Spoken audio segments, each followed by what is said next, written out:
Hey, you guys hear me?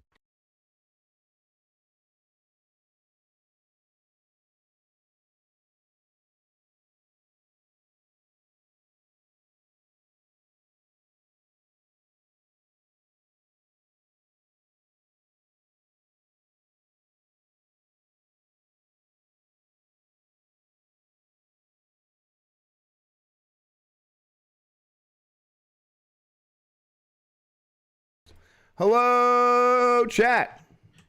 Hello. Hello, chat. We're gonna go start this show here pretty soon. It's true. I hear those dogs are calling and they're making toss salad there we go. eggs. There he is. There's the very sexual toad. I bet he knows what to do with tossed salad and scrambled eggs. Oh yeah, he's a fucking degenerate.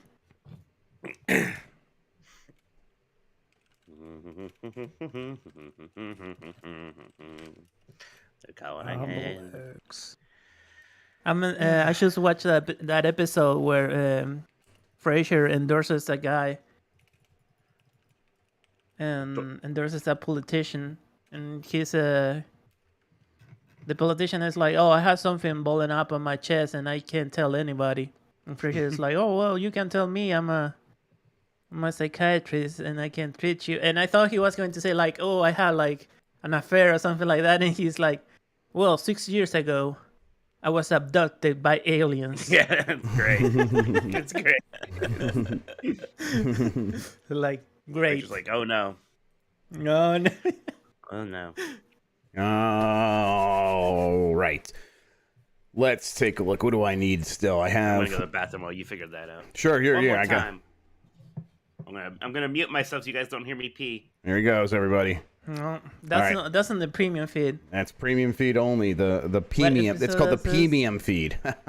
Season 2, episode 7.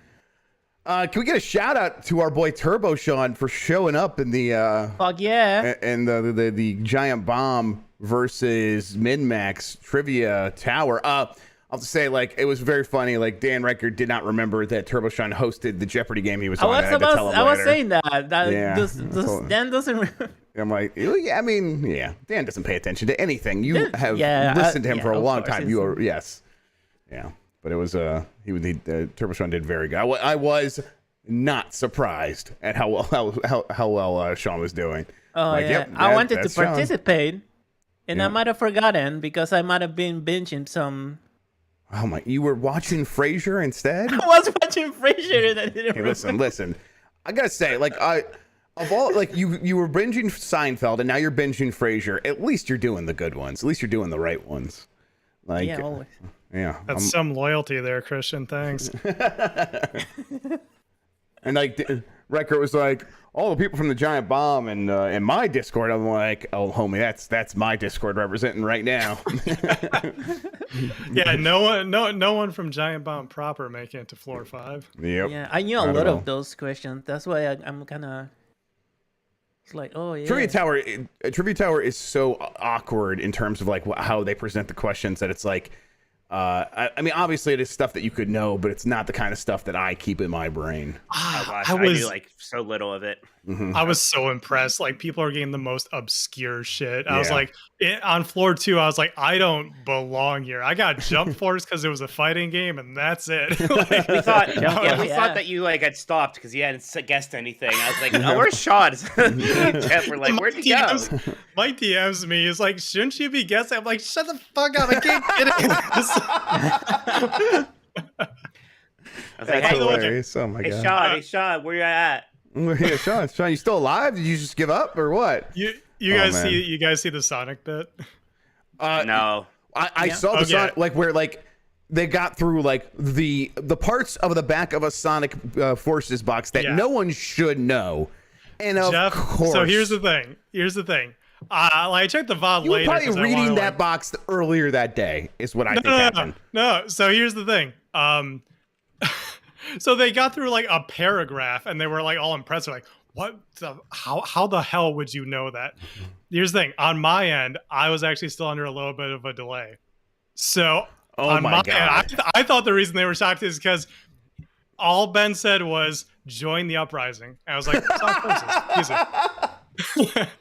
That's so incredible. it's even worse. That is even worse. Oh my god. Oh, Sean, at least you're our pervert. If you're gonna be a pervert, right. yeah. Goddamn perverts. Yeah. There was a thread somewhere where it's like all the Giant Bomb people are calling people perverts a lot. I don't know how I feel about that. It's just a fun word. It's just a fun word. Like, I don't know how I feel about being called a pervert all the time.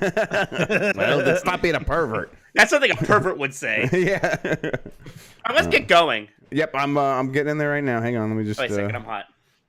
Oh, okay. Well, let's get going, and then he immediately stops the show. Lots of Niles in the second season right away. He's in every episode. Yeah, I mean, they Like realized in the first season. they realized what happened with the show is like, oh, this show is best when it is not an odd couple situation like Frasier and the Dad.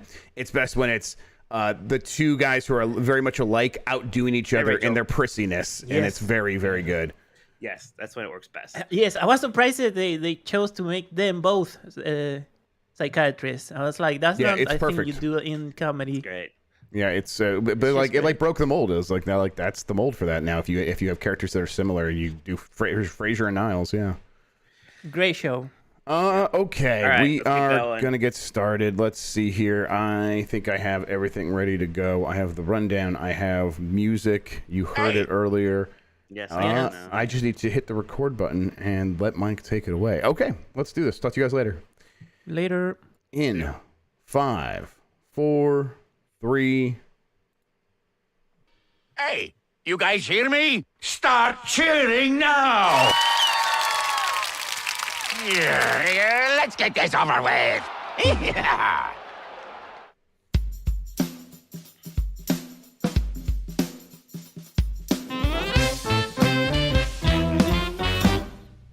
Woof woof. Hi, I'm Mike Minotti, and I am a Nintendog. Hi, I'm Jeff Grubb, and I'm a Nintendog. And today, themed restaurants based off of Nintendo properties. We'll talk about that. Xenoblade Chronicles 3, people seem to like that thing. And Jeff, I may not make an honest buck, but I'm 100% American. I don't work for no two-bit Nazi. Yeah, hell yeah. Oh man, one of my favorite lines in any movie ever. Rip to Paul Sorvino. Jeez, that bummed me out. But I was also like, I mean, he had a good long life and had some really memorable roles. Yeah, that's him from The Rocketeer as Eddie Valentine, just like the generic mob boss. And like they're bad guys in the movie, but then they find out that they're unwittingly working for the Nazis and find themselves like on the good guy team as like they turn in like the FBI agent and the mobster are firing in the same direction. And the look Paul Sorvino gives, it's just like, yep, sometimes it be that way. Sometimes it do be that way. And I'm like, yes, it does. Everyone knows how much I like that movie, so yeah, it's a good movie. Well, we had what's his name? The guy from Tron and from Secret of the Ooze. Werner died that same day. Also, I didn't realize how many things he was in that I liked. He's in a lot of video games too. A lot of video games. Yeah, and he was the guy in Star Trek: Next Generation who yelled at Picard about the lights. But he was also in Any Given Day, like one of my favorite Star Trek movies. He was like the Klingon general or whatever, the Klingon president. Yes. Right, exactly. In 6th. Yeah, 6th. Country. Yes. So there was that. But Jeff, in other news, we got a show to do. You've been a busy boy today. You had your giant bomb casting going on. Yeah, we did the bomb cast. Yeah, it was good. It was fun, kind of like waking up a little bit late today and then getting set up for that and realizing like, I'm gonna have to like deal with the whole fallout of the Ubisoft being like, we're not canceling this game that we're clearly letting up the gas on and are planning to cancel sometime soon. I'm like, all right, whatever. But it's and then like everyone's still talking about all the Marvel stuff too. So yeah, right. I mean, you weren't the first one I heard who said they were canceling that game. I don't even feel like. Oh, good. That'd be fantastic. If that's the case. Yes. I don't think that's your rumor, Jeff. Don't worry, you're not on the hook on that one. Okay. People have been yelling at me about it all day. So yes, yeah. Oh, really? Great. Does that include Ubisoft? I don't know if Ubisoft. I think Ubisoft probably is mad based on that. 'Cause, I mean, I said it on the Xbox era on Saturdays where I said it, and then we'll see. Right. Yeah, I don't know. Anyways, Jeff, let's get to some of these things. Talk about unhappy people. you remember that Star Wars: Knights of the Old Republic remake? I do, and I'm still looking forward to it. I hope that everything's continuing without issue and without problem. It's a good thing this is a Nintendo podcast because you're going to be playing that original port on the Switch for a while longer. Oh, good. Yes. So apparently that has now been paused amid a studio shakeup at Asper. Jeff, this is interesting. This is a story according to Bloomberg. Aspire? What did I say? Asper? That's like Asperger's. Yep. That's not right. No, and we don't even. Apparently, I don't think we say Asperger's anymore either. Not that it's problematic or anything, but so not being problematic on top of saying it wrong. I don't think it's like if you were to call someone Asperger's and they weren't Asperger's, that might be problematic. But just saying the word Asperger's is not problematic. You're all good. You're all good. All right, say it to me properly one more time for my benefit. Aspire. Aspire, like I aspire to be something. Well, then why is it with the like Y? Like the human word, correct, Mike? Yes. Like the human word, aspire. Jeff, they had a vertical slice to show to Lucasfilm and Sony, and don't forget, Sony was the one who sort of debuted this thing, and so they were involved with this, and they were feeling confident in it. And apparently, it didn't go well because the art director and somebody else have been let go. And now this thing is on ice. Apparently, at one point, they thought this was going to come out by the end of this year. And now, then it was like, maybe more realistically, 2025. How's that sound? Jeff, I don't know. Have you heard anything about this? What's going on? I haven't heard it. I have not been keeping up with this stuff much. I mean, the stuff I've been paying attention to recently was like the Marvel stuff. And so I was like investigating this. And then I kind of look up tonight and I'm like, okay. So that's happening. And the last time I looked into anything with this game, it was around that time when it was like there was some debate among insiders about would we see more from this game soon or is it very far away? And I was always hearing it is very far away, if coming at all, and that it was going to take them a long time to sort of get their legs underneath them on this project. And 2025 at the earliest was the thing I was always hearing. So to me, in that case, in that situation, like, if something goes wrong, it seems like what happened here is like just the dominoes all fell around it. All the Jenga pieces fell over because a couple of things went wrong. That doesn't mean this will never happen, but it does sound pretty like game paused, like development paused. Like that's not something you normally hear. You hear like people have left and they're going to keep trucking along. That's what you hear every time something like this happens. Game is paused. I don't know. I'm not too hopeful. It sounds like something with that vertical slice didn't go well, or somebody's mind changed somewhere. I mean, there was always a bit of a red flag, or at least a question mark, when Aspire said they were going to do this, because Aspire doesn't remake games; they port and remaster games, right? Right. And when you say remake anymore, especially for a beloved game like Knights of the Republic, expectations are going to be for something like what Bluepoint does, like what we've seen with Shadow of the Colossus, or with the Demon Souls, or what we see with like Vicarious Visions, what they did with Tony Hawk. Right. We see what happens when you take a franchise that is like on that level of belovedness, or even below it, and show somebody a Prince of Persia remake instead. People are going to say, no, that's not good enough. You can't release that. That's a net negative.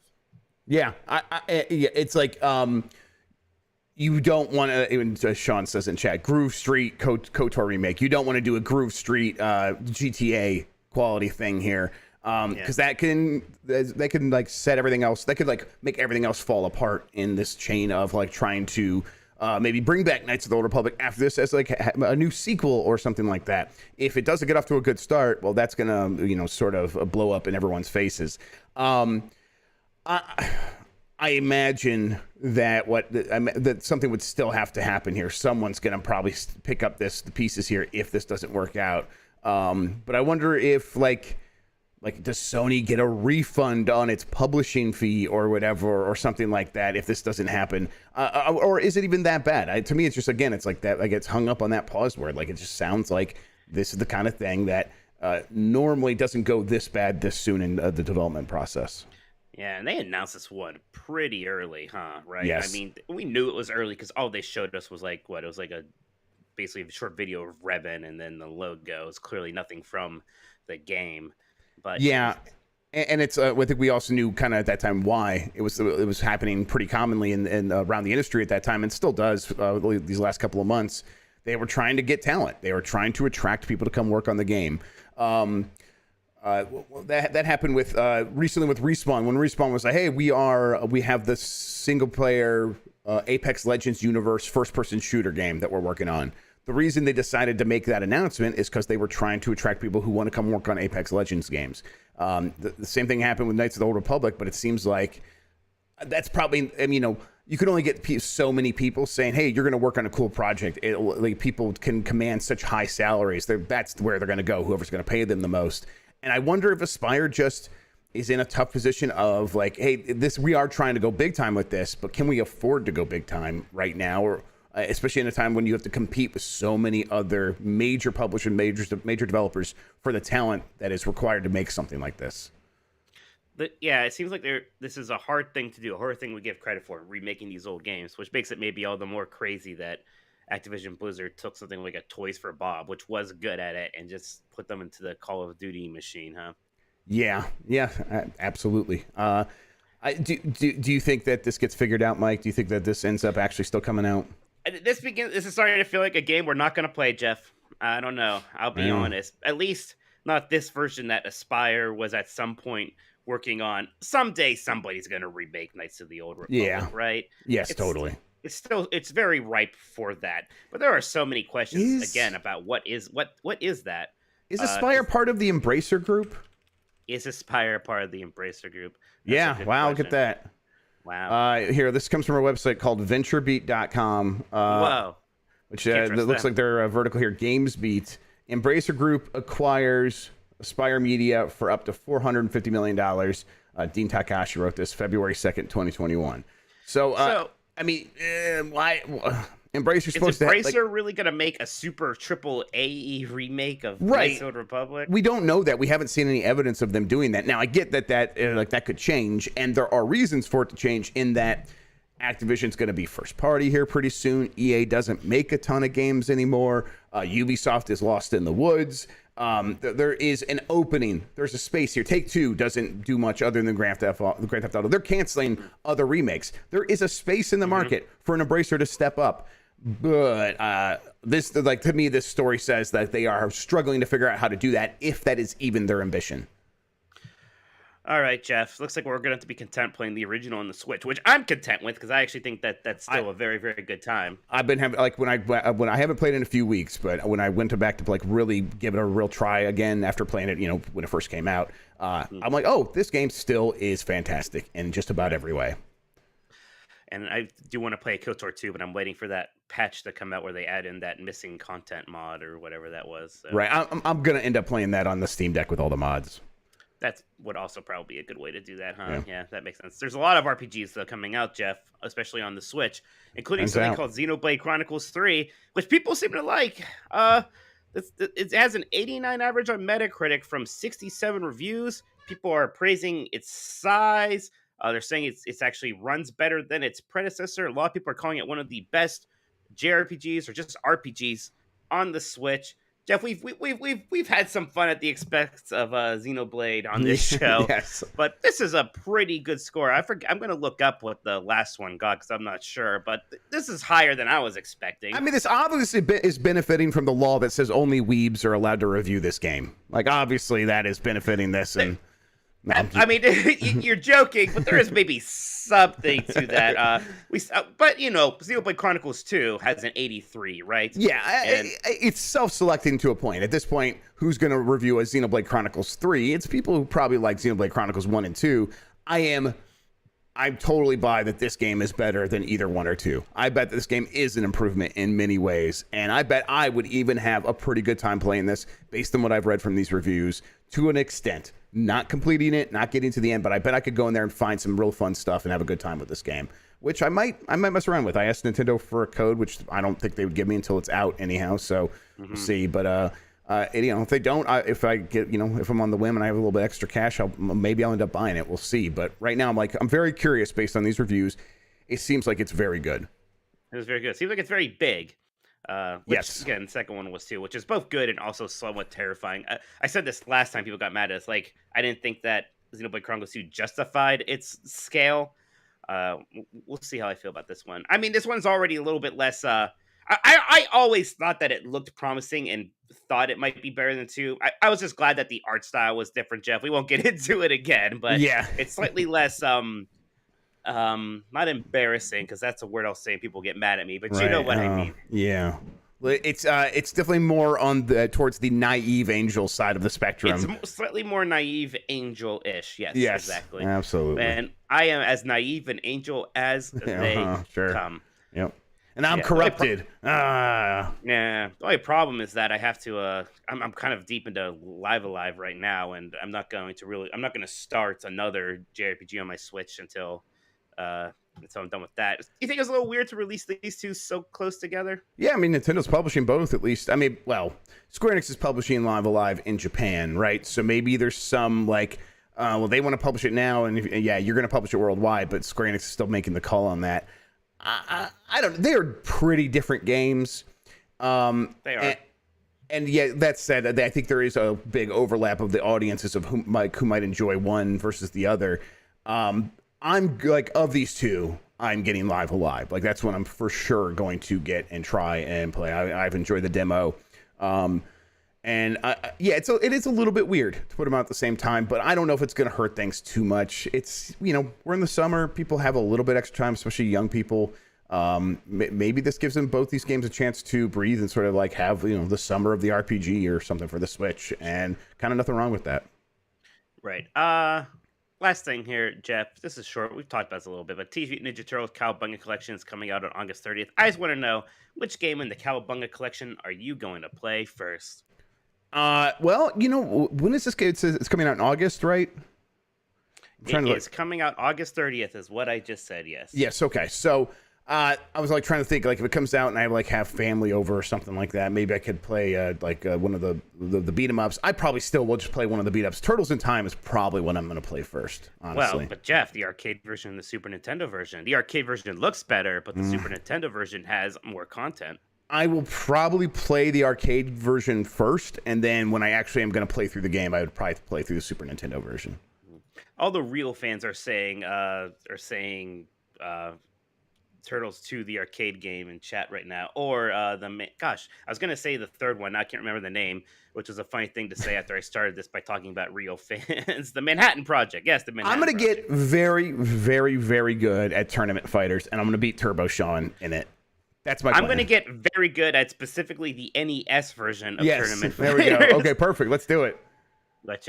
Which maybe is better than the Genesis version. I think people don't like the Genesis version. Everybody likes the SNES version of that one. Yeah, blast processing couldn't save them then, for sure.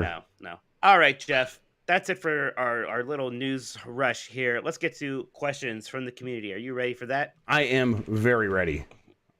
Benji Glasskey says, hi, doo-doo heads. Wow. Thank you.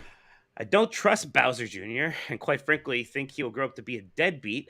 When he is inevitably arrested, what will it be for? I mean, it'll be stalking Princess Peach because he's still convinced that that's his mom. Right. I know and he that's not says his at fault. the end of People Sunshine. are lying to him. Yeah. In the end of Sunshine, he's like, oh, I know she's not my mom. That's him. He's just saying what he wants, what he thinks his dad wants to hear. He still believes it in his heart. And it's kind of like cute and funny now. It's going to get real creepy when he's like 30 and Peach is like, moved on. It's going to be awkward. Yes, definitely. Just like that pause was. Sorry, I just got like a message at work, and I was just trying to answer it well before you were finished. My bad. Share with the class. What is your message from work? Just that I'm going to be in charge of streaming Hitman 3 tomorrow because Jan's going to be busy. So no way. Yeah, so I'm going to be handling that stuff. Yes, Bowser Jr. is a delinquent, and whatever he says, he will get arrested for all kinds of stuff, but it's going to be something really sad. Like stalking Princess Peach is definitely a good one, but I think it's gonna be like stealing like food. A hot dog from like Costco or something. Like so we exactly. won't feel good about it. Yeah, it'll be a tragedy. Yeah. Just this guy, says, "What's good, Nintendogs? I'm not sorry and will not apologize for that. Will Breath of the Wild 2 be either a text adventure or a dating sim? It'll be both. It'll be like Barkley Shut Up and Jam Gaiden, but without the visual graphics, obviously. Could it go ASCII? Maybe ASCII graphics. It'll go ASCII. Ass with emphasis on the ass. Yeah, ASCII. I got harassed for saying Gollum. Yes. Well, you said it wrong, so that's why you got harassed. Man, it just sounds pretty similar to me. You're saying golem. Golem. And it's golem. Right, I'm saying it with a U instead of an O. Like a stone golem in an RPG. Yeah, but Like sea golem. So, all right. No, you're just a dumb idiot. Yeah, fair enough. Is a Bob Remake worth $70 says, while I'm giving up on the dream of proper voice chat on the current Switch, do you think Nintendo could also party up with Discord to implement some sort of easier voice chat option on the successor to the Switch? I remember I posited this before we found out about voice chat coming to Xbox or Discord voice chat, and people were like, they can't do that. Sony invested in them. So, I mean, I think it can. It just, do you think Nintendo knows about Discord, Jeff? I don't know. I bet Nintendo runs all of their meetings on Skype still. Yeah, I was listening to the Kit and Krista podcast, and they're the former like Nintendo Minute people. They worked at the Treehouse. They're great, by the way. A really good Nintendo podcast. And they cover other games as well. But they were talking like, oh, what's the difference between like your jobs now and like working in a corporate place? And like, well, in a corporate place, you have a fax machine, and they like made a big deal about how like Nintendo still used fax machines and stuff. So I'm like, they're using fax, they're not using Discord. Yeah, no, exactly, absolutely not. Oh gosh, that's depressing.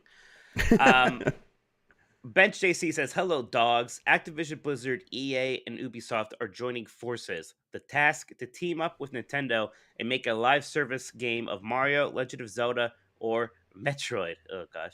With this, Nintendo signs a blood oath that this one series will forever be a live service game and never be anything else again. The leaders at the three companies approach you, the Beef and Cheddar Boys, to make the final choice.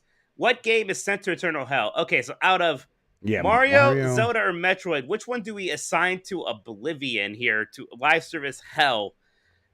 That's rough. Live service hell. Like it has to be a live service game. So it's not actually going to go get... Well, I mean, it will get tortured by Satan, sure. But I'll still get to play it, even if it's a live service version. It'll be a live service game, and only ever a live service game. Okay, this is disgusting, but I think the answer here is The Legend of Zelda. I was also going to say Zelda, yeah. It's the one I could see, I like... say it. You can make the most, like, because if it's like a live service game, like multiplayer exploring worlds, and you get to see like your other links that you're partied up with, dressed up like fucking Chris Pratt in whatever movie he's done recently. Like, yeah, okay, I'm down. They can do what they're doing with Assassin's Creed Infinity, just Zelda Infinity, right? Yeah, exactly. That'll be good, right? Yeah, right? good is a word. Yeah, it could be. It'll be fine. Nintendo Pro says, hello, Meaty, Mike, and Jesse Jeff. What franchise would you like to see or think would be best suited dip their toes into the Warioware format? I know Nintendo mixes their franchises into the gameplay, but I'm talking about making an entire Warioware-style game based off of one singular franchise. I mean, my mind immediately went to Mother just because it's also like offbeat and weird. Yeah. So that can make some sense. My answer here is the correct one. It is Eternal Darkness. And that would actually be pretty good. Yes, you do all like the weird mental glitches and stuff as like short little mini games, and like all the like the different like history settings you can do as different like parts of that game. Yeah, it would be perfect. That's pretty good. One Up versus CPU says, since Nintendo likes to announce things about 3 months in advance, if they have any more games coming in November besides Pokemon, we should hear about them in August, right? I'm just trying to figure out what's up with the holiday lineup. Jeff, there's nothing else that could possibly get announced here except for maybe this Metroid Prime thing we're hoping for, and maybe the Wind Waker, Twilight Princess stuff we're hoping for. Other than that, I don't think anything else besides those is getting announced for this year. Maybe some smaller Kirby level stuff, right? Like that Kirby downloadable game. Yeah, the not Gourmet Race, but whatever it is. Yeah, but yes, Dessert Battle. Yeah, it's something like on those levels, but beyond that, like we are. Mike's right. We have a jam-packed Nintendo Switch release schedule through the end of this year. Obviously there's the gaps where we think stuff like Metroid Prime Remake or Remaster are going to drop, but yeah, we'll see. Winnie says, is the only thing keeping Nintendo from having the biggest market share in games that Call of Duty and Grand Theft Auto 5 Online don't work on Switch. That's interesting. I mean, even if they did work on Switch, but they were still on the other consoles, I don't think you would get that audience and be like, well, now finally everything. I mean, I guess inherently, if you have Call of Duty running on Switch, the Switch is a more powerful version of itself. I don't know. I think that the Switch is kind of as big as it's going to get. I think like it'll keep getting bigger, but in terms of its market share, as the industry grows, like it'll grow in every single like vertical. But Nintendo will keep growing with families, and the audience that has gone to PlayStation, gone to Xbox, or gone to PC is probably not going to give those up, even if all of the games they want are also on Switch. It's probably just not going to happen. Yeah, I agree. Do you think is that something they think about it all with the Switch too? Is like we want to make sure Grand Theft Auto 5 or no, heaven forbid 6 is going to run on this. No, it definitely is just they think about what can we do to get families to spend even more money. Like that is the key to their success. Screaming Turbo Madden says a variant of buy one, rent one, banish one, but it's 100% one. Play one once and never play again. The theme is obscure Western Nintendo 64 games that could be or could not be added to NSO. Your choices are Silicon Space Valley Station, Robot Rocket on Wheels, and Buck Bumble. Okay, Robot Rocket on Wheels is like that's freaking is that Insomniac? It's one of those. Or was it Sucker Punch? It's one of those guys. Yes, Rocket Robot on Wheels is Sucker Punch. Silicon State. Okay, God, this is written wrong. Space Station Silicon Valley is DMA, Grand Theft Auto Rockstar, yes. And then Buck Bumble is just God himself created that, of course. Well, look, I mean, as much as I like the song from Buck Bumble, that's the one I probably want to play the least. That's never play again. In terms of like arcade flight action games on the Nintendo 64, Buck Bumble's not in the top like 5 or whatever. It's fine. I think 100% Robot Rocket on Wheels. I mean, it's a 3D platform. It might be fun. Still got Space Valley Station. I never a Space Station. Yeah, whatever it is. I think he wrote it wrong, but that game gets a lot of love these days. I never thought it looked very good, but I would like to play it once to see why people's seeing it. I always thought it looked weird, Jeff. I think I tend to agree. I bet that Rocket Robot on Wheels is legit the best game here. And I would not be shocked. And then Space Station Silicon Valley, I bet is interesting and worth like taking some time to play. And as long as I got the YouTube to play the theme song, I'll never play Buck Bumble again. I'll be fine. Yes. We're set there. Pablo Costa says, hello, Beef and Cheddar amigos. We've had games where we play as Baby Mario and Adult Mario. So when are we getting one where we control Elder/Grandpa Mario? I'm actually shocked we haven't done that yet. We haven't like done a game where there's like old Mario. Remember like Naked Mario, like from Metal Gear Solid 4. Sure, right, yes. There's breaking news. It's not really that important, but it's just Nintendo launched the update, the free summer update for Nintendo Switch Sports, which we didn't even talk about in the news because I just don't think many people care about Nintendo Switch Sports anymore, huh? Yeah, that should have kind of come and go. Even like I knew it was never going to be Wii Sports. I thought maybe it would do a little bit more than it did, right? That kind of really did just show up and go to the point where I wonder if that's it for this sports franchise. I like it fine. I bet I will play it a couple more times in my life, but it was never going to be Wii Sports, and it really clearly is not that. It's still selling. That's right. J. Arthur's right. It is still doing pretty well on the charts, especially when you look at the UK charts. Like it's that family audience that we just don't talk to in our spheres. I think decrepit. I want like old Mario raising the next generation of Mario's, like Batman Beyond. Give me that, and that'd be a pretty good Mario game. I want a game where like Mario is contemplative about his last days. He's in hospice. He's like, Mamma Mia.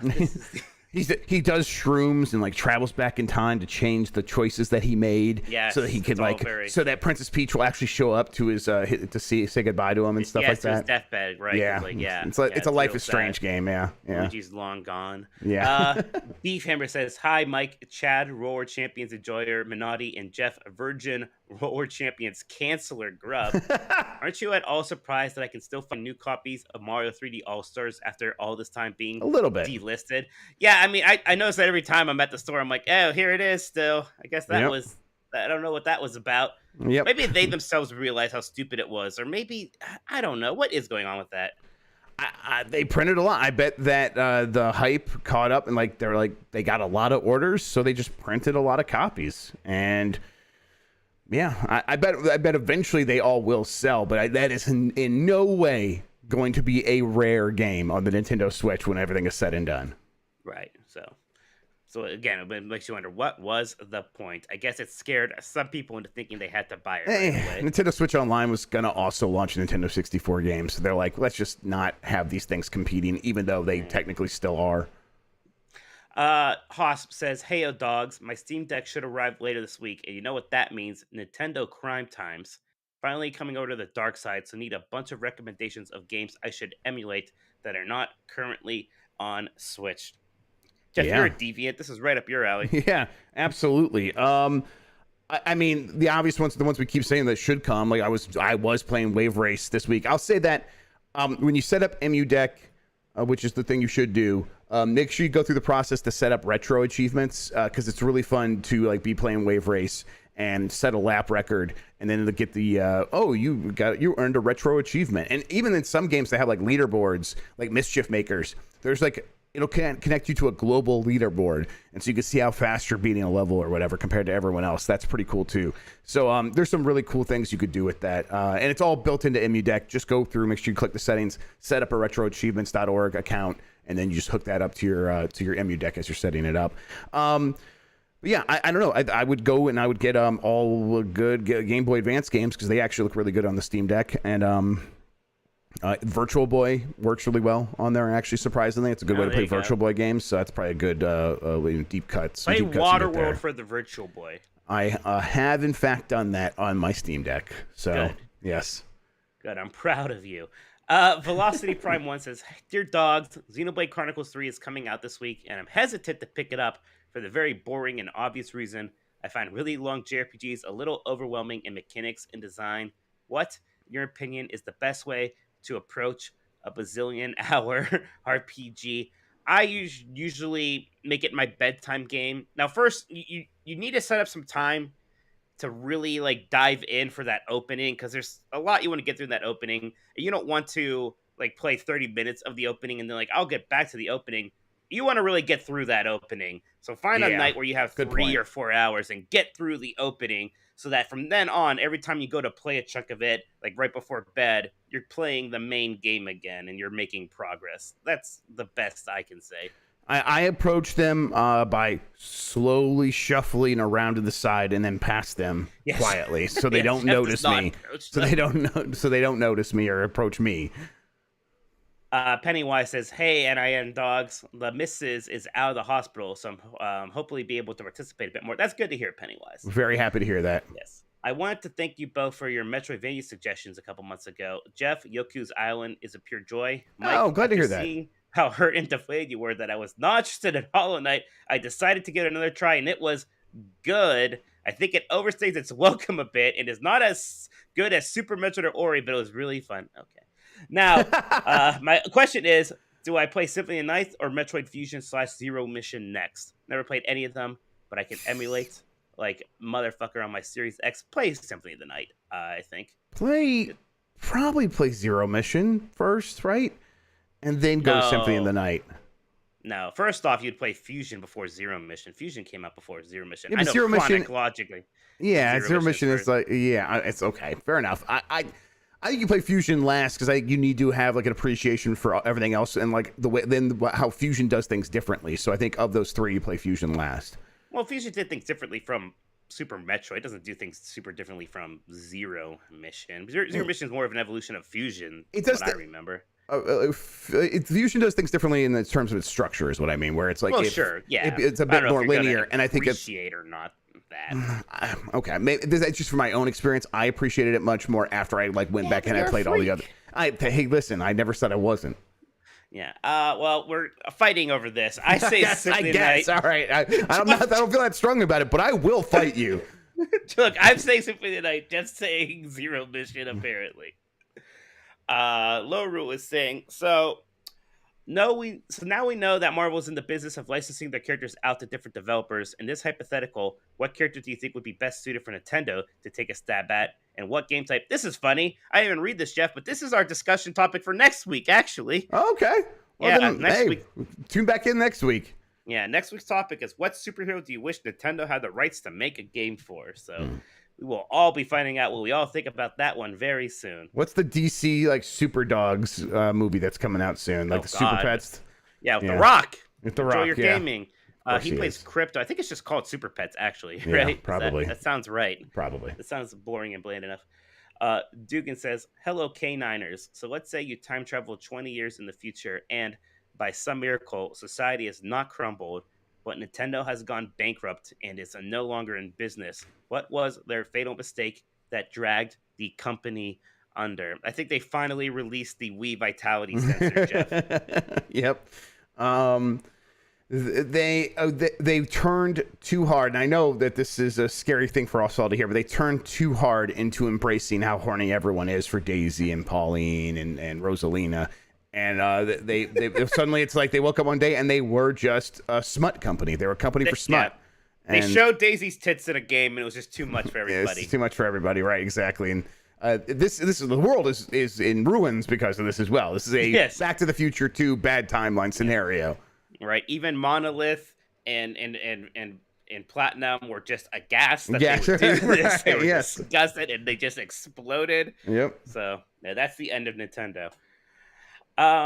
You know that picture of the creator of Teenage Mutant Ninja Turtles with like his like shirt like unbuttoned and him looking like lecherous? Like there was going to be a picture of Miyamoto with like Daisy and Rosalina on him, and he's just like, and that's going to be the disgusting future that we're in. Yeah, it's just a disgusting future. Mr. Buller says, "Happy Tuesday, Nintendogs. Last week's roasting of Peach by Mike and bringing up the 'I'm Your Mama' scene in Super Mario Sunshine made me think about how Nintendo doesn't really do much full voice acting in their games, and often we remember it as more bad than good when they do. Beyond Charles Martinet's work, what would you consider good voice acting in a Nintendo-developed game?" That's interesting, Jeff, because usually there's like few modes of it. There's like the Super Nintendo-y voice acting like we get in Mario or stuff like Splatoon where it's just noises. Sure. There's just like British people, which is like what we get in like Xenoblade. Fire Emblem, yeah. Yeah, then there's just like a lot of games with anime voice acting, which is just like this completely separate genre where there's people who are anime voice actors, and I don't know why it's a separate discipline from normal voice acting, but it is, and it has a very distinctive sound to it. And anime voice acting is always fine to me, but it's never like, wow, the voice acting in this is really good. It's just a lot of people doing a solid job voice acting. I don't know if I can tend to agree. I think yes. Yeah. So I'm like, what is a Nintendo game that has really good voice acting? Metroid Other M. Oh my God, the baby.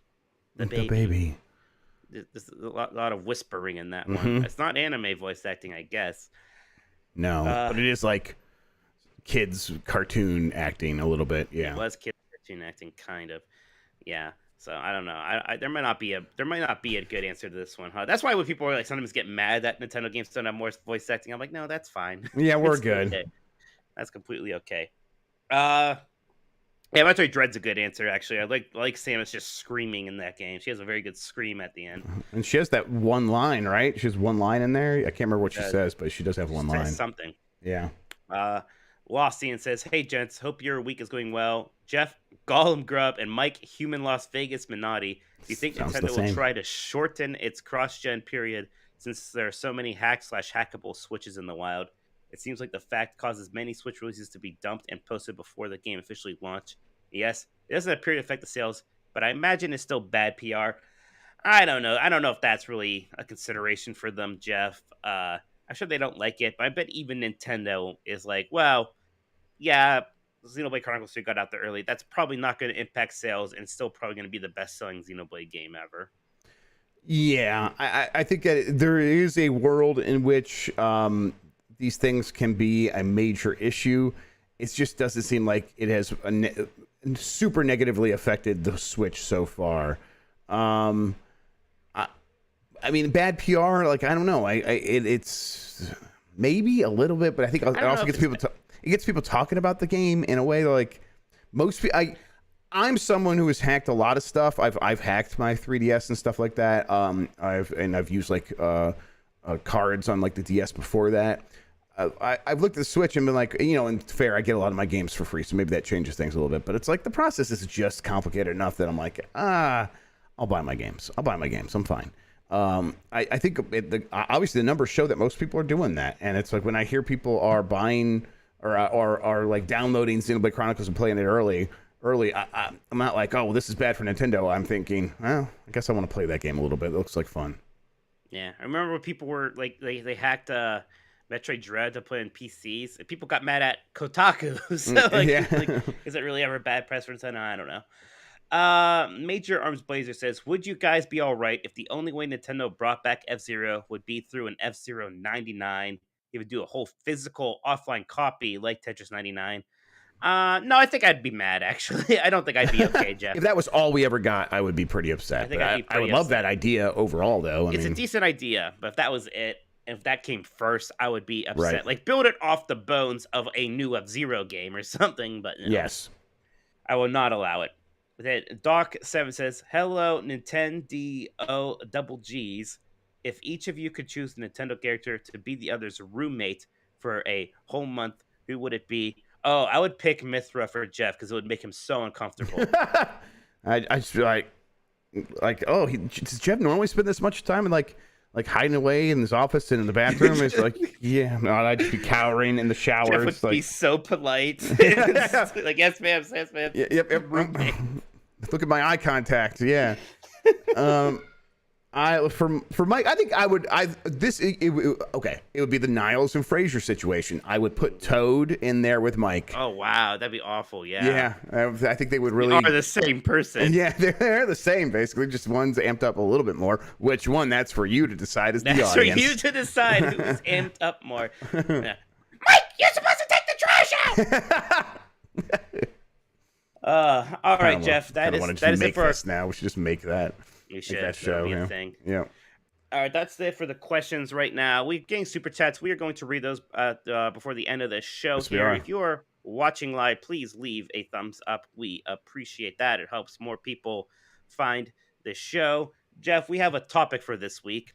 Ooh. And it's about themed restaurants. Well, I don't know. I think about themed restaurants all the time, Jeff. I think you know this. I do know this, yes. Me and you, we love we are big Cheesecake Factory lovers, which I count as a themed restaurant. What the theme is, I don't know. It's not cheesecake. It's Ancient Aliens is what it is. Yeah.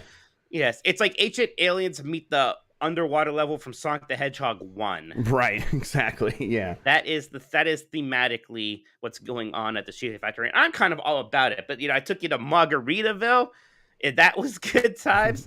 But I love all these things. I remember, the Planet Hollywoods are great. There aren't as many anymore. The Rainforest Cafes, your Hard Rock Cafes. I remember I went to one in Las Vegas called Dive.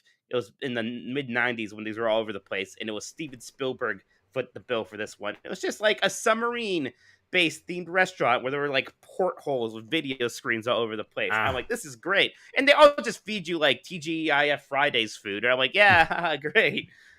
But I love that garbage. I have my answer. Okay, Jeff, what? Yeah, so if we had to turn a Nintendo franchise or get a Nintendo-inspired themed restaurant, what would it be? I want it to be one where most people walk in and they don't realize it has anything to do with Nintendo. But I walk in, I'm like, wait a second. What is going... Oh, my God. Is this a Steel Diver restaurant? What? Everyone just thinks it's another submarine restaurant like Mike was just describing. No, it's just Steel Diver specifically. It's like you could only tell if like you're looking really close and you're like, oh my gosh, that's a Steel Diver font. How do I have that in my brain? I know what the Steel Diver font looks like. Yeah, that's what I think would be a good one. That's incredible. Yes. I was thinking maybe a Medieval Times, but Fire Emblem themed. That'd be good too. Yeah, that'd be some good stuff. Oh my God, yeah, because you could have the 3 houses. Like you could do the 3 houses. Exactly. And you sit you into 3 different houses, and your guys come out, and you're like, yay, it's that dictator lady, and her morals aren't great, but she's hot, so I like her. Basically, it would be Medieval Times, but with more waifus, I guess, which sounds pretty good. Yep, I'm down. Yeah, that or maybe a Pikmin restaurant that kind of has. So, there was in the Disney MGM Studios, there was a Honey I Shrunk the Kids playground. And it was great because you were like, your slide was down like a roll of film, and there was like a giant ant like in the movie, and I think I remember giant Lego brick. Yes, it's great. So basically, just with that, but as a restaurant, it'll be Pikmin themed instead. I love it. There you go. All right, Jeff. Let's see. Oh, look at this. Benji Glasskey just says Pikmin. Pikmin. So, Yep. there you go. Pinball Jr. says a Pokemon restaurant, of course. You start with a bell sprout salad topped with toasted sunflower I love it. seeds. Immediately goes to, we are eating the Pokemon. Okay, Yes, we are eating them. The pineapple nuts. The main course is Peking side duck. Ew. Sort of a side of Krabby Rangoon. Oh, don't tell Addie. And dessert is obviously Appleton pie, sort of vanilla ice cream. There you go. And a milk tank shake. In Japan, they have a lot of these cafes, like these pop-up cafes. There's always like pictures from some Kingdom Hearts cafe people are posting. I think it's cowardly. It doesn't seem to really fully go for the whole themed restaurant thing, Jeff. It's a half measure, and you know how I feel about half measures. Yes. They piss me the hell off. Yes, nuke them from orbit. Right. Wildfire Alex says, "Oh, come on, this is a gimme. My ideal themed restaurant is easily a Kirby one, and I would name it after one of the most famous minigames in the entire franchise, Get Up and Gourmet. It would have all of the Kirby aspects, complete with character-themed meals and drinks, but the real kicker is the establishment's special feature, the Gourmet Buffet Race. You'd be challenged, along with other participants, to eat as much as you can within a time limit. The winner gets a collection of Kirby plushies, because let's face it, that's the greatest thing ever." Very good. Very good. Just this guy, says, "I keep coming up with answers and then remembering that they aren't actually Nintendo franchises, no matter how strongly I associate them with Nintendo. Castlevania, Mega Man. So I guess get your wall meat. Get your wall meat. I was thinking that too, Jeff. We do need a Castlevania restaurant just so they can have wall meat on the menu. Yep. F-Zero would be weird. I don't know what they'd serve, but it wouldn't be boring. That's true. There'd just be a lot of people screaming at the F-Zero restaurant. It would be a fusion restaurant because it's like you're eating from a cuisine from all around the galaxy. Yes. Yeah. Is a Bob remake worth $70 says, "I'd love a Donkey Kong restaurant that goes for a Rainforest Cafe kind of vibe." Very good. There you go. Yep. And then instead of a thunderstorm, they play the bonus music from Donkey Kong Country 1, and all the Kongs dance and run around, kind of like Johnny Rockets or Chuck E. Cheese. Plus, there's so much variety in their games, you can have plenty of food and drinks. I mean, the mixed drinks would be great. I think. Animatronic Donkey Kong band, absolutely, yeah. Yes. Oh, yeah. Well, I mean, fucking Cranky Kong has a banjo already. Yeah, Here we true. go. Nick Turbo says, a Kirby-themed restaurant where almost every type of food is on the menu, but you cannot bite or chew any of the food. You have to inhale it in one go, including the bowl or plate. Sounds dangerous. I like it. Yep.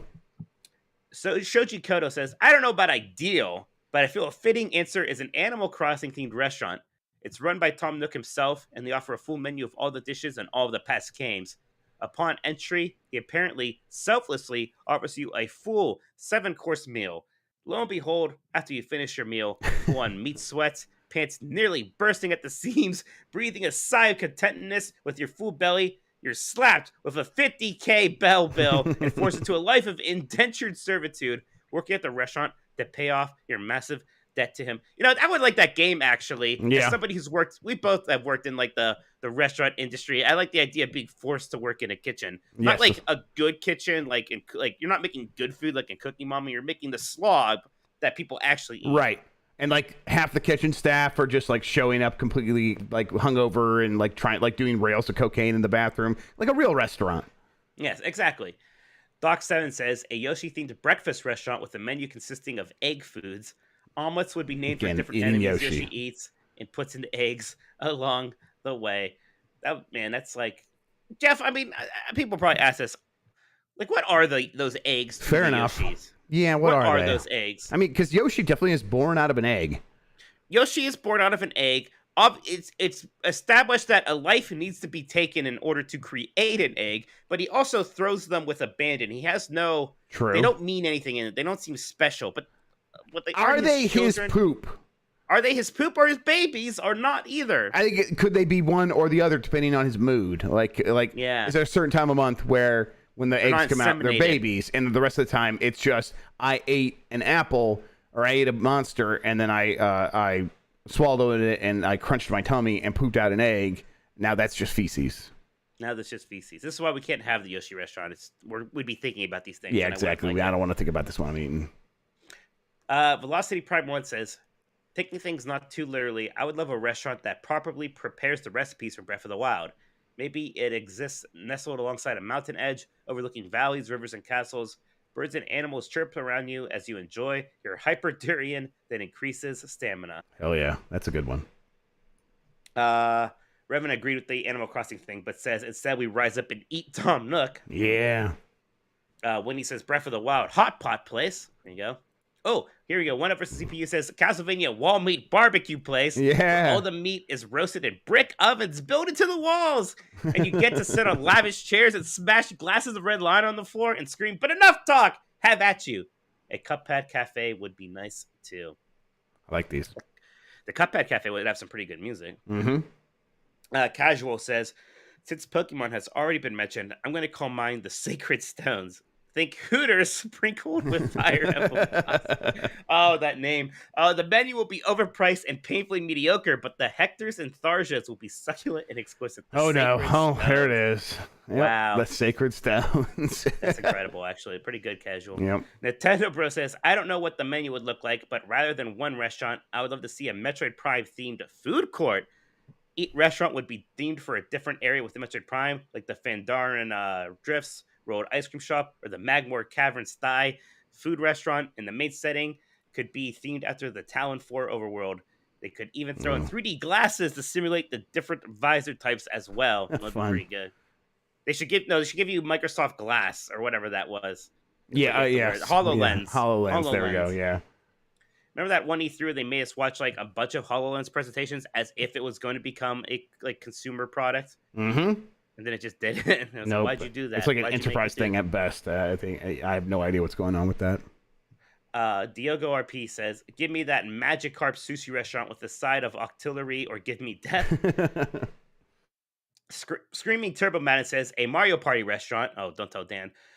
There are so many dining options from the series minigames that can be utilized as both cooking procedures and dining experiences. There's Eats a Pizza, where teams of 2 crawl and eat a giant pizza. Whoever eats more pizza wins 10 coins. There's Cake Factory, for the cooks to build the cakes. There's also Order Up, where there's a rotating table and you have to find the food you ordered hidden behind a box. Jeff, would you like to play mini games while eating?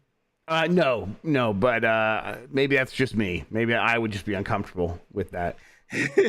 Pablo Costa says, I'd love to go to a Breath of the Wild themed restaurant so we can finally learn what the Goron grilled rock roast tastes like. It would be great if they just served you a rock. Yes. But what they'd probably do is like serve beef on a salt like slab, one of those things. Yes, totally. It would just be like good. Crusted beef with it, like have like a really crunchy exterior. Yeah. It'd be good.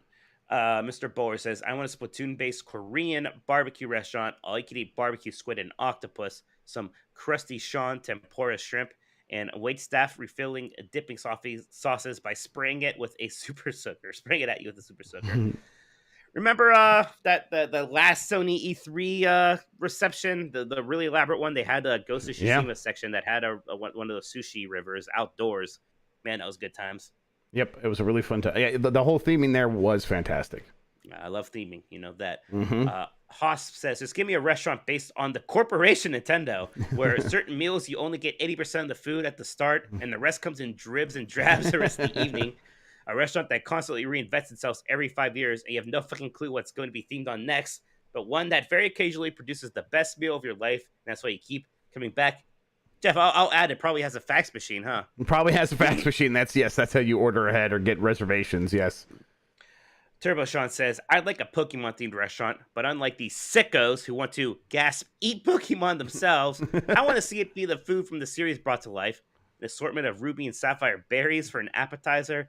I'll tell you what, Jeff, if you gave me an appetizer and it was just a plate of berries, I'd be pissed off. I know you would. But what about he'll make up for it with this next one. This sounds delicious. Right. Campsite-style curry from Sword and Shield. I'm sure that's better. Puffins from Diamond and Pearl for dessert. And some Pokeblock candies on the way out when you pay your bill. Okay. And then some Pikachu hindquarters roasted. Just eat that meat. Wait, what? Pikachu's ass? Yeah, exactly. Just like a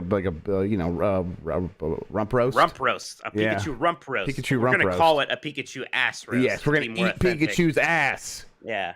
Pennywise says, I can only imagine the nightmare that would be a Tingle-themed restaurant. I imagine being forced to do something similar to the bar crawl bikes that are all over Denver. Not sure if Cleveland is at that level of sophistication yet. There were a few. I think we talked about that when we were down there, yeah.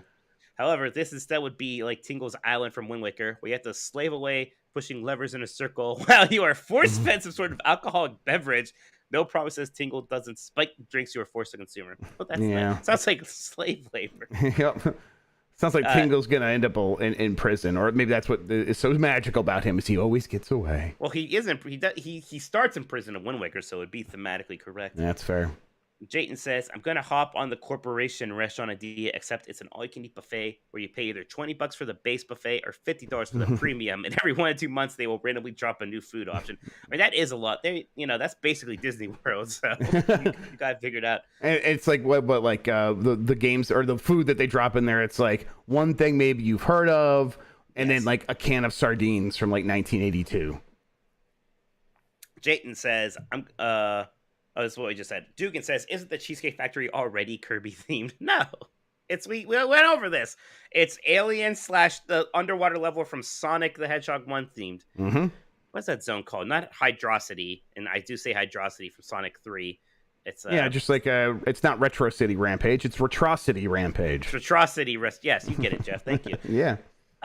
Ben JC says a restaurant run by Wario and Waluigi. The whole shtick of the place is that the service and food are awful. The waiters and owners are rude and spit on you while they eat their terrible food. Jeff, there's a restaurant by Muppet Vision 3D and Disney's Hollywood Studios called Mama Melrose. It's just an Italian restaurant.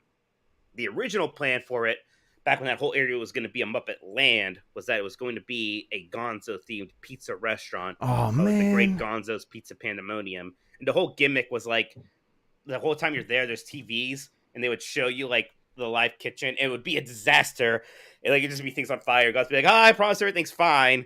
And like overhead, there'd be rats running along like animatronic tracks with like food and stuff like that. Man, but that was so good. That was the first time they thought they were going to buy the Muppets. When it didn't go through, they scaled back the plans for the Muppet Land and just had the movie, which is great. But we didn't get the restaurant or the great Muppet movie ride. Giddy64 says, here's a free idea, Nintendo. Yoshi's Cookie Cafe. It's just so at Universal, in those areas that have it, there is a Toad's Cafe. That is like the food thing, but there's not a Yoshi's Cookie Cafe, sadly. But there is a Toad. Like Toad runs the eatery. Yes. Which fine, and there's like Mario themed foods there. You can get a slice of like cake that looks like Peach's cake, which is kind of neat. Oh, looks like her what? Her cake. What do you think I meant? No, her it wasn't cake. a euphemism. And then I think they also have like mushroom burgers and stuff, and it's like wow, right? It's cool. Major Arms Blazer says, "Give me an arms restaurant where, in some stupid ass way, they managed to make a big variety of very different foods into spirals. This will single-handedly bring back the series." There you go. And then Stuffkin says, "Mountain Lodge where you hunt for soup ingredients. Best temple in Twilight Princess." Oh yeah, that is you're absolutely right. All right, Jeff, that is it for that. Good job, everyone. We did it. I want a Star Tropics restaurant, Mike. You can take me there and tell me what's happening. I resisted the urge. Well, yeah. I mean, that's more for lounges because then it's like all tiki-y. That's the one place we didn't get to go to this time. Maybe next time we go to Cleveland is that tiki bar that's out there. Oh, yeah, we should. That'd be good. Maybe before our AEW show later in August. Jeff, I got to hear about these super chats. I got to. And I got to read them, Mike, starting with Dom Shalom. Hey, Jeff Grew and Mike Mignonati. If Last of the Nintendogs was a video game, what genre, graphical style, and systems would it be on? What would be the main mechanic or story? Love the show. So what is our video game genre, graphic style, and system? I think that we're a beat 'em up, right? We are probably a beat 'em up. And probably a beat 'em up with pixelated... Yeah, pixelated, but 16 graphics that like obnoxiously use mode 7. Yes. Like every time a level opens, it's like spins into place and stuff like that. Right, exactly. Yes, lots of scaling, lots of rotating. So then we're Super Nintendo. Answers that. And then the main mechanic is beat 'em up. And then what's the story? Do we have a story? We're just someone's stealing the Statue of Liberty. The story is that they changed the formula for Coke Zero again. I go on a murderous rampage on my way to Atlanta, and Jeff comes kind of to stop me, but then because it turns out I'm opposing authority, he begins to like it. Yes, joins in. And then the first level is Arby's, 3 a.m. There you go. They will not be open. All right, let's see here. We got a renewed membership, the Lincoln level from Bomb Diesel. Thank you so much, Bomb Diesel. Steven Sullivan. with the question, if rumors of a Banjo game being developed are true, would Microsoft keep them that exclusive, or could a Switch port happen? That would almost certainly be exclusive to the Xbox. I think it would, yeah. Nuts and bolts never came to anything on Nintendo stuff. Like, yeah, it's just not. They make a Banjo-Kazooie game, it's largely because they want more family stuff on Game Pass so they can compete with Nintendo in there. I know sometimes it's like, oh, Microsoft's not competing with Nintendo. If they decide they want to get more family games, it's because they want to compete with Nintendo. Yeah, or at least replicate what Nintendo's doing, and you kind of can't do that while also giving Nintendo that stuff. Nintenderic. Since Weird Al Yankovic is now canon to the Lego Star Wars universe, will he show up in the next Lego Star Wars game? If you've seen any of them, thoughts on the Lego movies in comparison to the games? Did that Lego's summer Star Wars vacation thing come out? Because I've been really looking forward to that. Jeff, I have no idea. I love Weird Al. I have no idea he was canon in Star Wars now, so this sounds Star like your Wars territory. I haven't watched these movies. I know you said you've liked some of them, so... I've liked all of the recent ones. You know what? Almost all of the Lego Star Wars stuff that they have is fantastic because it has a really, really, really good sense of humor. And it's like they're really punchy, and they do the thing where it's like, oh, it's a joke for kids in this way, and it's a joke for adults in this way. Yes, that Beach Day Adventure has not come out yet, I don't think. So, yeah, I don't know. Is Weird Al in that? Is that what we're missing? Yeah, okay, I think he's going to be. Yeah, he's going to be in the Beach Day Adventure. That is fantastic. All right, I was already looking forward to that. Now I'm looking forward to it even more. Yeah, I think that the Lego movies they're much more accessible than the games, because the games are like, all right, we got to get set up here, and I'm probably gonna be playing with a kid, and the kids probably might be having more fun than I am, or maybe they'll get bored. It's pretty easy to get bored of those games, I think. I think the movies don't overstay their welcome in any way. Mm-hmm. From Marcus Phoenix, talk Xbox not having any games 2023. Avowed, Fable, Clownface. Why? I mean, he just keeps saying the same thing now. Every time we're like, well, I don't think we said that. If we did, we didn't mean that. Yeah. I don't know what else he wants from us. I don't know what he wants from us. Thank you for the money. You can keep giving us money and screaming the same thing, I guess. He said he had like the proof the one time, or like a Twitter leak, and then didn't show it to us. So I don't know. The Uncharted Wolf. What is the series that you've played the most games in without beating? For example, I've played 11 Final Fantasies, but only beat Final Fantasy VII Remake and Final Fantasy Stranger of Paradise. That's interesting. I beat a lot of my games, Jeff. You know what a good answer would have been was Mario and Luigi, because until I started a lot of those and don't beat those. I might still be going. Like I think I've actually only beaten Superstar Saga. All the other ones I kind of play for a bit and give up. Even like Bowser's Inside Story, which people like a lot. I like that one a lot, but none of them are as good as Superstar Saga. That's fine. And Georgie, right now, leak something Xbox, preferably good news on first party. It's a Nintendo show. I don't have anything Xbox right now, anyhow. So sorry about that. From Corey Tenderington. Hey, that Black Panther game's probably coming to Xbox. So yeah, there you go. There's your leak. There you go. Congratulations. Corey Tenderington. Not Nintendo related, but do video game sales metric factors... do video game sales metrics factor in returns? Also, does returning a game to a third-party retailer, i.e. GameStop, take money away from GameStop or the developer?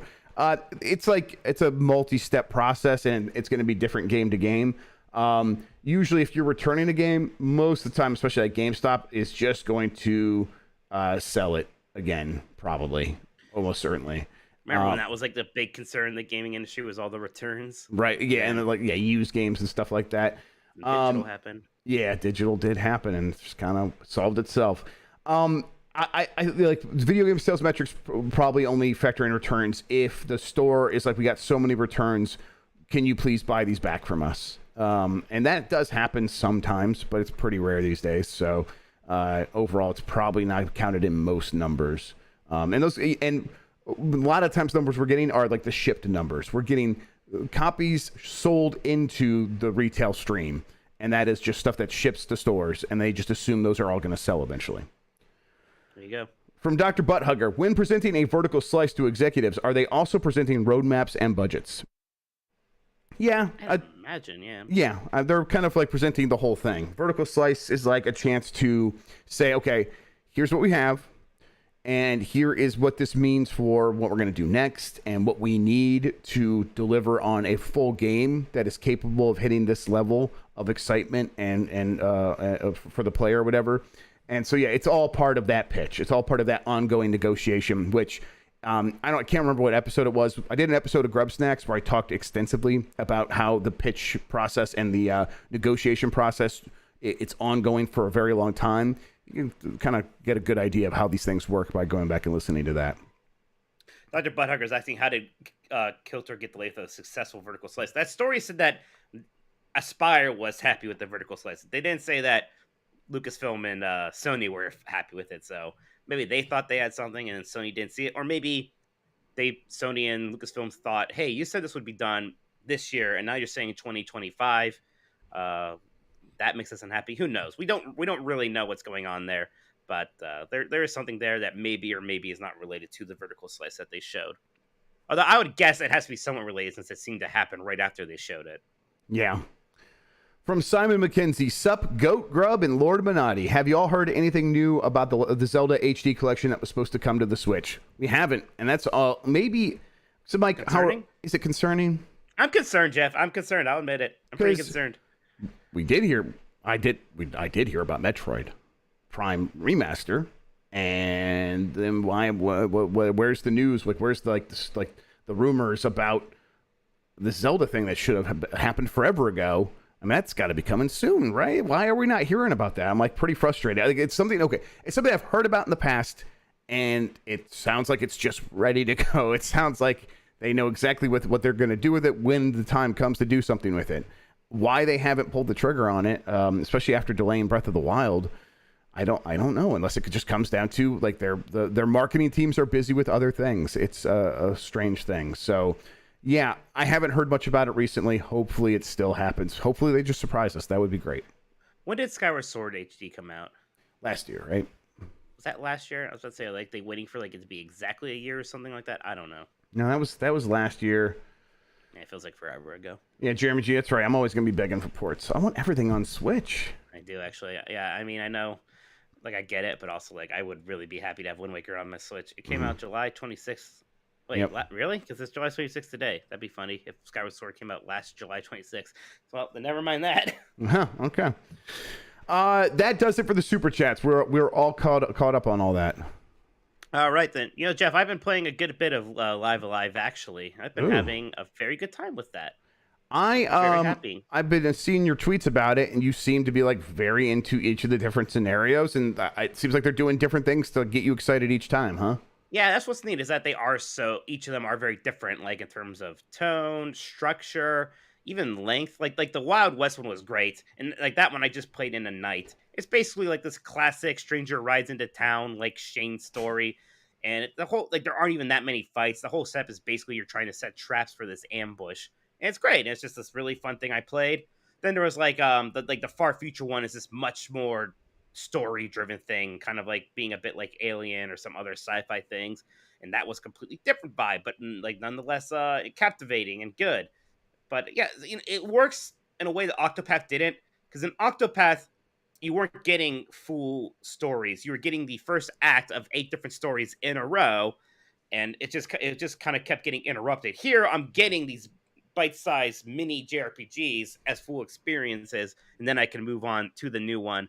And they aren't trying to kind of combine them all in a way. Dr. Butthurst pronounced Live Alive. Look, I used to say Live Alive, and then I got bullied into saying Live Alive, and now I say that by default, I think. So I don't want to hear anything else. But yeah, I mean, I've really been enjoying it. Like even tonight, I'm like, which one am I going to start tonight? Maybe I'll do the present day chapter tonight and see what goes on there. Although I've heard that's very short, so it's like it might be one to knock out when you have a little bit of time. I think I'm going to start with that one and then go from there. It's enticing. I think it just looks so good. Especially on the Switch great. OLED, it looks fantastic. It looks great, and you kind of brought this up with the Bombcast, but it seems like they pulled back the bloom a little bit that you had in say Octopath, which is kind of like it kind of worked in Octopath for me because at the time that was basically the whole point. Was like, look, we have lighting effects on like old school pixels now, right? Right. But having some more restraint with that does work pretty well here.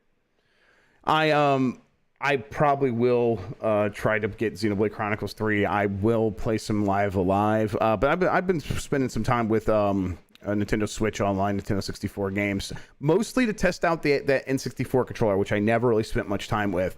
I got everything set up on the TV back there, and I've been kind of playing around with that, and it works really good with all those games. It's like the rumble in it is really good. It's completely a wireless controller, and I was like, oh yeah, this thing just says built-in rumble, and that's really nice. That's weird for a Nintendo 64 controller to me. Yeah, built-in rumble. Like you have the rumble pack is one thing. Now this thing just has built-in rumble, and it's wireless. It is strange. It's like strange to like play a game and like oh man, holding this thing again. And it doesn't have a cord, and it does have the haptics and stuff. It's pretty cool. I don't know. I'll probably spend some time with it, but mostly I still play my Switch in handheld mode, so I won't use it too much. Although maybe when I'm playing N64 games on my PC, I can use it there. It works just the same. Mike, I did want to try maybe a new quick thing before we get out of here. My video game browser, my browser for gamers, Opera GX, has a built-in release calendar, and I just hit switch, and I can name some of the games coming out over the next week if you like would think that. Jeff, I would love that. Okay, so let's start here with Bear and Breakfast on July 28th. I remember seeing that at one of these things. That's one where I'm like, oh, I can't wait to see what people say about that. Because if it's like, oh, this is like actually very charming, I will probably look into that as well. Xenoblade Chronicles 3 and Digimon Survive are coming out on July 29th. Digimon Survive is the tactics game, right? Yeah, so people are excited for that. I used to love Digimon. I haven't played a Digimon game since like the first Digimon World that got released in the West. And I don't know. There's a lot of JRPGs. Which game was delayed? Now. Which game was delayed? Some of the people, because this stuff might not be super accurate. My gamer browser failed us already. Wow. The Switch port of something was delayed. Bear and Breakfast. Bear and Breakfast was delayed. Okay, so that's look at you trying to spread false information. No wonder you're the number 3 games journalist. Yeah, Ubisoft canceled Bear and Breakfast. Everybody, there you go. Look out for a tweet coming to you real soon. Let's see. Cult of the Lamb comes out on August 11th. That's like way out, so never mind. We're already getting out of this week. So August 2nd, Frogun. I don't know what that is, Mike. Is that like Froyo? Is that like frozen yogurt, but with honestly, a gun? it looks like Frogger 3D a little bit, but you play as a little kid. That Frogger game on PlayStation that I kind of liked. Yeah, it kind of looks exactly like that. And like you play as a kid, but like you have a gun. Here's why it's called Frogun. Your gun is a frog, and you aim it, and then when you shoot it, the tongue comes out, and it like pulls you across, and it looks really legit, like a good time. Yeah, it's a grappling hook thing, but it looks very fun. Okay, all right, Mike, that does it for the games coming out next week. All right, hey, we're coming to the end of the month, which means that we're ending our Game Mess Game Club playthrough of Kentucky Route Zero. I'm actually gonna do Chapter 4 tonight, right after the stream, Jeff, and then I'll do Chapter 5, the last one, tomorrow. So if you're watching this live, I'll be on Twitch in a second after this if you want to join me there. Then we have the poll up right now in the Game Club channel on our Discord for the next month's game. Jeff, do you know the choices? Is this news to you? What do you think? This is news to me, but I'm going to guess that they are Star Wars Jedi Fallen Order, Star Wars Jedi Fallen Order, Star Wars Jedi Fallen Order. That is incorrect. It is Turok 2, The Seeds of Evil. Guardians of the Galaxy. Ninja Gaiden Sigma or Black, whatever you prefer. And then My Friend Pedro. Okay. Oh, man, I would like to play My Friend Pedro. That'd be cool. So people can probably guess which one I'm pointing for here, but I won't endorse publicly any of them. What was the first one again? Turok 2, The Seeds of Evil. Oh, that'd be good, too.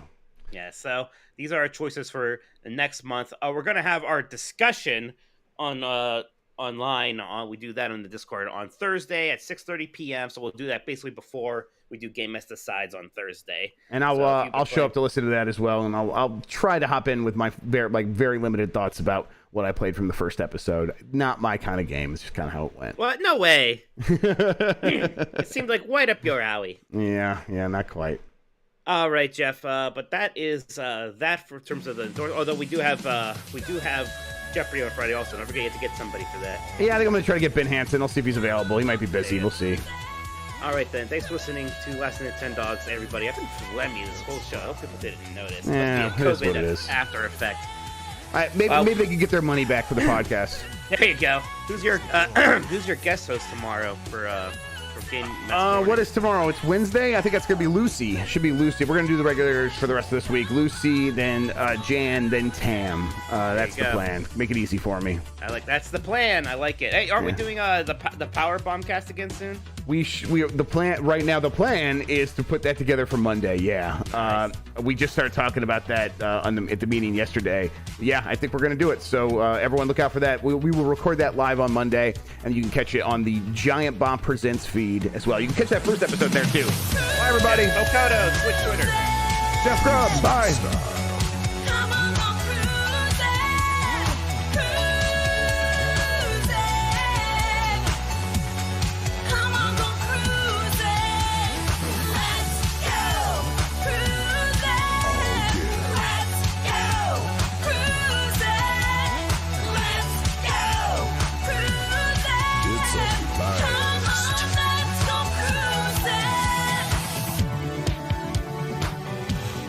It's a blast. Gotcha.